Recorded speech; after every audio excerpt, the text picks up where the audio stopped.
Get off the sidelines and take control of your financial future at www.tackletrading.com.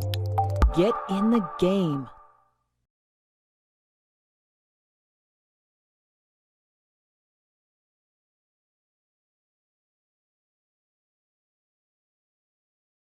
You've been out of the military, which congratulations on your recent retirement. Thank you. You got out of there So proud. scot-free.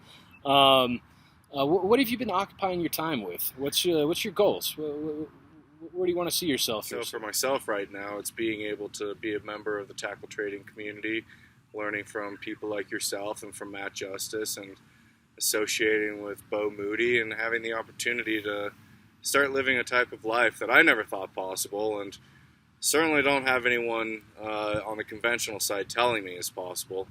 But having people like Matt Justice guide me through the steps to become financially independent is definitely what I'm creating for my natural habitat. Correct me if I'm wrong. In Afghanistan, your call name was Coochie, right? Which is the nomads of Afghanistan. They're the Bedouin. They travel around the open deserts with their camels and their tents and their goats and let their kids run wild. So speaking of Afghanistan, could you tell our viewers just a little bit about your time out there? So I went over for the first time in 2008 as an Army Green Beret. In the Special Forces, what we do is we wage unconventional warfare, but a lot of that comes into play with dealing with what we call the human terrain, navigating the different social structures, the different climates associated with tribes and their interdependent and local politics. You're a massive contributor to not only benefiting your environmental landscapes, but also your cultural landscapes. In a conversation I had with you recently, you brought forth a little program that you're involved in right now. Correct me if I'm wrong, it's nomanleftbehind.org, is that correct? Could you tell the viewers a little bit about that?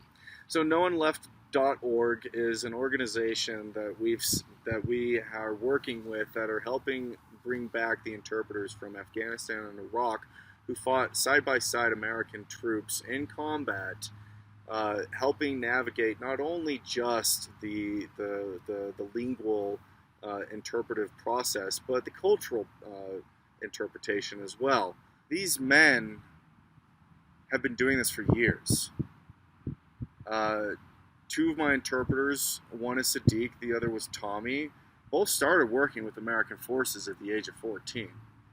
They saw what was going to come with the American invasion and quickly started learning English as fast as they possibly could and signed on with U.S. Army Special Forces because that was who came into the country. And for up until when I got there, they had been fighting alongside Army Special Forces for about 7 years each in order to help facilitate our mission, under the premise that we would help get them back to the United States. As of today, neither of them are here in the United States. And the way that I see it, they've done more for me and other Americans than 90% of the other people that I interact with ever will. With a genuine desire for American interests to be fulfilled overseas without having to implement military policies, I think the most important way for us to start achieving those goals is to manage ourselves away from the companies that provide a net negative impact on our politics, our environment, and the type of lives that we all, I think, talk about and want to have. So, Mr. Van, what is your take on the environment and environmental stewardship? So we're all just visitors, right? We're sitting here on this giant rock rotating around a burning ball of gas that has the natural mechanics of fusion, and the fact that we're alive at this moment in this day and age means that we get to consume whatever has been presented to us by previous generations on this planet, but at the same time that means that we're leaving everything that we've consumed behind for the next upcoming generations to have to deal with.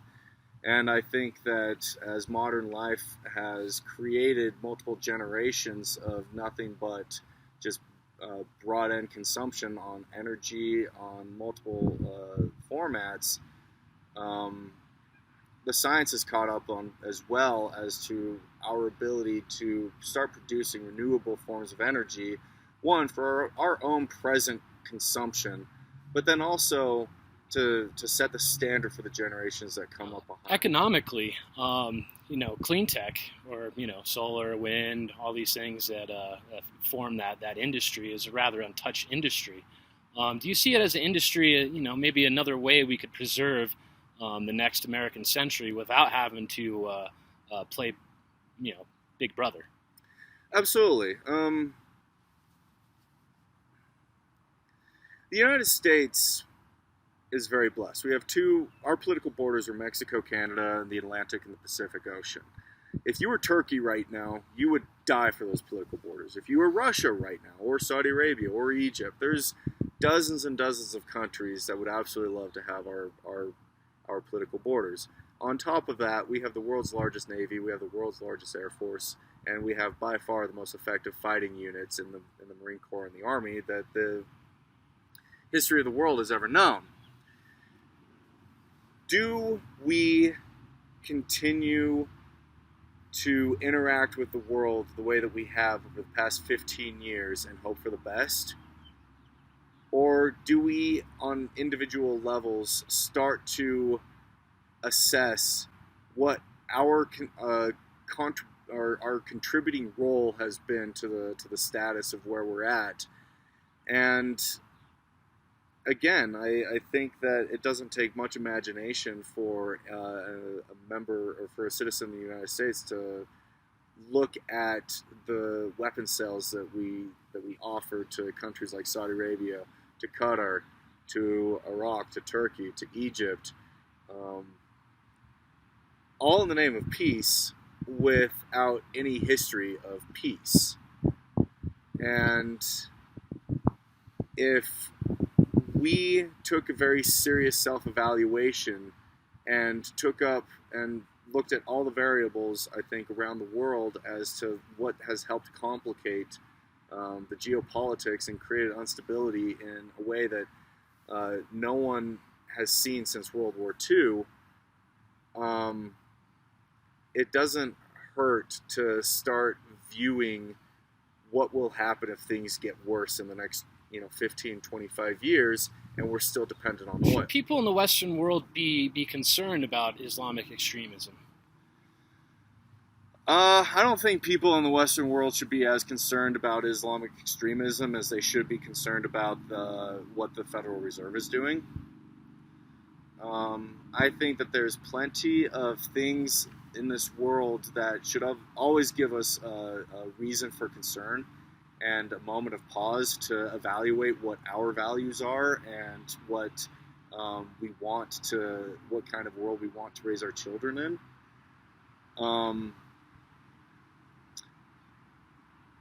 I think in the very near future, we obviously are going to have to deal with that question a little bit more up front, just due to the fact that there's going to be more terrorist attacks. But allowing moments of heightened fear fundamentally change how we interact with other human beings of different cultures, of different races, of different identities, says more about us than it ever will about the perpetrators of those attacks or the citizens of the country. Joining the Special Forces at such a young age helped inculcate in me the desire to live a very expansive, diverse lifestyle and to be as open and free to different ideas, different locations, different opportunities, to be able to create my own path in life and not have to follow the same algorithm that has been placed for everyone else. And so these days I enjoy staying fit. I go hiking out in the mountains around Salt Lake City all the time. I purchased a new puppy who keeps me plenty busy. Little Whiskey River is the best fetch dog in the world and is nothing but pure love. But also, I enjoy engaging with people about the marketplace and about financial freedom. And the different options that really are available to us about how we can live our lives, but no one really tells us that there are options to begin with. Get off the sidelines and take control of your financial future at www.tackletrading.com. Get in the game.